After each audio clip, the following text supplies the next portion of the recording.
Friends எல்லோரும் எப்படி இருக்கீங்க? நல்லா இருக்கீங்களா? இது வந்து நார்மலாக வந்து நம்ம ஒரு ப்ளவுஸ் தைச்சிட்டு நம்ம அதுலேயே எப்படி ஒரு டிசைன் பண்ணலான்றது தான். இது நார்மலாக ஏற்கனவே ஒரு வீடியோலேயே நான் சொல்லியிருக்கேன்.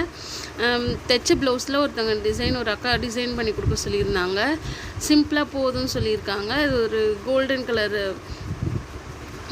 கலர் மிக்ஸ் ஆகிருக்க இந்த மாதிரி இந்த ப்ளவுஸ் கலரில் இருக்கிற ஒரு சாரீக்கு தான் அது. ஆக்சுவலாக அதனால தான் நான் இந்த கோல்டன் கலர் பீட்ஸும் கோல்டன் கலரில் இந்த ஜரி த்ரெட்டும் யூஸ் பண்ணி நான் இந்த டிசைன் பண்ணியிருக்கேன். இந்த டிசைன் எப்படி இருக்குதுன்னு சொல்லிட்டு சொல்லுங்கள், உங்களுக்கு பிடிச்சிருக்கா?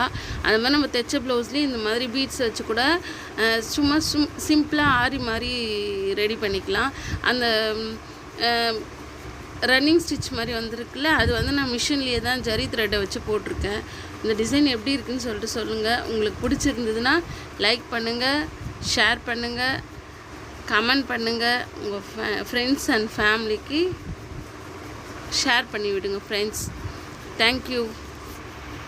நிறைய பேர் நினச்சிட்டு இருக்காங்க டெய்லரிங் ரொம்ப ஈஸின்னு. அது நிறைய பேர் சொல்கிறாங்க, என்னம்மா இதெல்லாம் ஒரு பெரிய மேட்ரா, 2 மாதம் கிளாஸ் போனால் நானும் தான் பெரிய டெய்லரு அப்படின்னு நிறைய பேர் சொல்கிறவங்களும் இருக்காங்க. எங்க ஒரு பைப்பிங் வைக்கிறீங்க, ஒரு பேட்ச் வைக்கிறீங்க, ஒரு பாசியை கோக்குறீங்க, இதுக்கெல்லாம் எதுக்குங்க இவ்வளோ சார்ஜ் பண்ணுறீங்க அப்படின்னு கேட்குறவங்களும் இருக்காங்க. ஆனால் tailoring is not that much easy madam.